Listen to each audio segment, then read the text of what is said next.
Kwanza kabisa tunapenda kumshukuru Mungu kwa kuweza kufika Mbeya salama.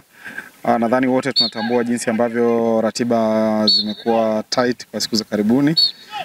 Tumecheza takriban michezo 6 ndani ya siku 15, sio kazi rahisi.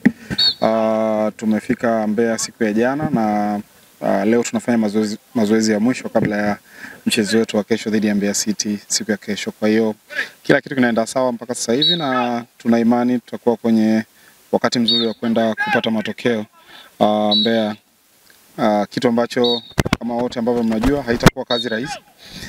Tumeona Mbeya City jinsi ambavyo wameimarisha timu yao na wana nzuri, very strong.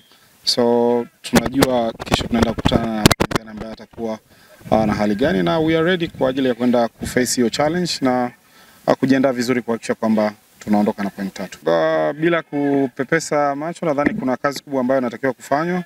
Ukiangalia eneo la kuchezea, pitch ya Sokoine imeharibika sana na iko hivi wakati huu ambao ni wa kiangazi. Mvua ikinyesha hapo nadhani hatutakuwa tena na uwanja. Kwa hiyo sio kwamba tunalaumu, lakini tunapenda kutoa angalizo kwa vyombo husika kuona jinsi ambavyo wanaweza wakafanya ili kuendelea maintain quality ya mechi ambazo zinachezwa hapa, lakini pia quality ya ligi yetu.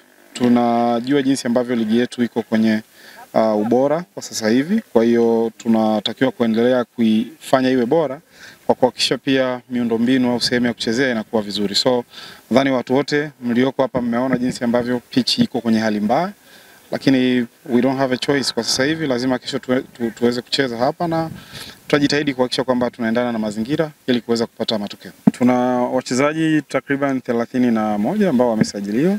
Kwa hiyo kikosi kilichoko hapa kina wachezaji wa kutosha kuweza kuhusika kwenye mchezo wa kesho. Kwa hiyo it's not a big deal kwa sababu hauwezi ukawa na kikosi cha watu 31 wakaja hapa kwenye mchezo. So ni jambo la kawaida. Kikosi kilichoko hapa kiko tayari na kinatosha kwa ajili ya mchezo. Kwa hiyo wale ambao hawapo sio vizuri kuweza kuwazungumzia kwa sababu ni selection ya mwalimu ambaye ameifanya kuelekea kwenye mchezo huu na haina shida kabisa.